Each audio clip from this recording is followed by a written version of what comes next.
I agree with you. The book, the book comes to life for me when Dracula heads to the UK, and leaves Romania in those crates. And those crates in themselves tell a story. There's a certain amount of them.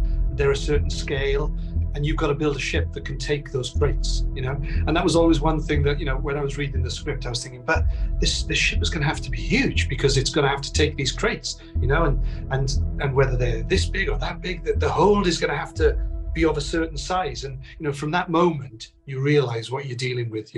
And yes, it talks about it in this, the ship is 180 foot long and it's this wide, and it's but you're right, it's sort of like it's like Alien, isn't it? You're on board the spaceship, and that's your playground. But those sorts of schooners, they came with rules. They had to sit in the ocean, they had to be ballast, they had to be levels, they had certain formalities about them, informalities about them. The captain's quarters were always at the rear of the ship. The kitchen and the scullery and the crew's quarters were always at the front of the ship, and the cargo was in the middle to bed down, to keep the ship low in the water. And then you think, well, okay, that's the ship, that's the reality of how these things work. How do we now feed in the Gothic horror elements to those? How do we give Andre Overdahl the corridors, the linking pieces, the low headroom, the ability to keep the light level low, but when the light comes in, how that sort of moves with the furniture, and how the ship physically moves in the water. That all creates tension. Moving lights, moving shadows, all of those things, texture on walls. All those things come into play when you're creating a sort of a Gothic horror playground. And a boat is great. And I don't know whether you noticed the movie, but the sound design. The part that the sound design plays in the creaking timber, and the water lapping against the outside of the ship all the time. They were dangerous places at best, those ships. And I hope anyway the audience will get a sense of that when they watch the movie. How sort of dangerous and perilous this was. And then of course you put a blood-sucking vampire in the midst of it. One of the decisions early on was do we shoot the whole thing in a studio, which would have probably freed up the sort of the nautical theory of it, because it was never going to be at sea. But we made the decision to build the exterior ship in a tank. So all the interior sets were built on moving platforms in Berlin, in Babelsberg studio. But then all the exterior stuff was shot in Malta, in the tank at the Malta Film Studios. So to create something that is the scale that it was, 214 feet long, 35 feet wide, weighing over 100 tons, you've got to really know what you're doing, in terms of safety and in terms of keeping that afloat. And of course, what you do is you surround yourself with the best possible people. So nautical engineers, maritime engineers, great construction people who sort of take all that burden for you, But whilst they're all doing their jobs, you as the production designer have got to make sure that the finished product, the stuff that the camera sees, looks real. And it has to look real, because if the ship you wouldn't want the ship to let the movie down. Everything is so good about it. The acting, the costumes, the makeup, the special effects. You can't have a ship that the audience doesn't believe in. And I would never want that to happen on my watch.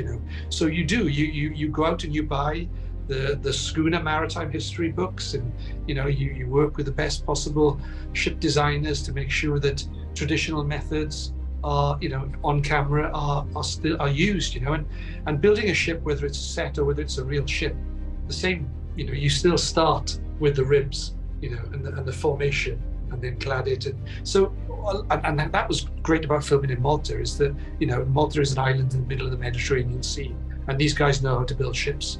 So that was a great help in terms of creating the ship. But it's getting the period detail, like we made the ropes, the guys the guys, you know, they took the hemp and they made the ropes from scratch. You know, they made the pulleys. We found a fantastic sail maker in Malta who hand stitched those sails, you know. And of course we needed 2 or 3 sets of those sails, because we needed a set to burn, we needed a waterproof set for the night rain scenes, then we needed a day set that would allow more light through so that we didn't cause too much shadow on the deck. So all those things, you know, you have to work into and make sure that it all sort of feels period correct, you know. And then the set dressing, you know, scouring Europe for, you know, the spigots and the drinking vessels and all of those things, all that sort of layering that really gives you that texture.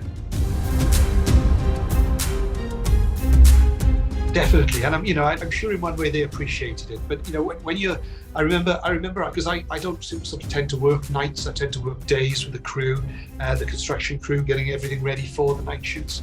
And I remember driving out of Malta Tank, the film studios, one day, and it was a full-on night shoot with rain and the lights, you know, simulation of moon, the blue screens. It was lightning, and I had the privilege of seeing the ship from quite far away in the tank, you know. And it's moving, you know, the whole ship could go to sort of 16 degrees in the water, you know, because we have air tanks either side of the ship that you basically pump at speed water from one side of the ship into the other side, and that sort of makes them. And you just think of the poor actors. You think, you know, they're there in these, you know, these woolen costumes, you know, with the lightning and the ship moving, and you know, they couldn't do anything else but perform. They couldn't do anything else but, you know. And sometimes I wonder how much of that is actually real acting and how much is actually real fear, you know, of being on this ship, you know. Well, it was laid out in the script, but the script, you know, directors will always sort of, I always make them laugh because I say the script is a guide. I use the script as a guide, you know, because, you know, a writer writes a script, and then the producers and the directors surround themselves with creative people who bring all sorts of, you know, their ideas and thoughts to the table, and you know, that's when the process really starts to happen, the magic, you know. And I'm sure the writers would be the first to admit, you know, I'm sure if Bram Stoker saw the Demeter, I think he'd probably be quite pleased with it. I think we certainly did justice to it. But to your point of referencing, I mean, absolutely, you know, I referenced the original Nosferatu, you know, because there's quite specific frames in that, you know, the ship's wheel, the stow hatches, and I took screen grabs of that movie, you know, and I said to the guys, look, you know, we have to pay homage to the original movie. There's no question. We're filming in the same studio in Babelsberg where that film was made, and the audience might not see them, but you know, some of the die-hard Dracula movie fans might pick up on them. So there are definitely moments, and I know Andre wanted to frame some of those moments as well, you know, sort of similarly. But really, I try not to take too many film or TV references if I can. I try and go back to the source material and try and come at it with fresh eyes from the original point of view. You know, obviously that's not to say that, you know, it's subliminally in your mind. You know, we've all watched the great movies like Alien and those sorts of films that, you know, there's no question that, you know, we try to emulate in terms of the claustrophobic, the moving lights, you know, that sort of stuff. But really try and get back to the source material. And of course, with building an 18th century schooner, you know, you don't have to go very far to be able to create something that's going to be really terrifying on the inside, you know, and leave your audience in no doubt that these guys are in a coffin at sea with nowhere to go, you know, which I think we achieved it, you know.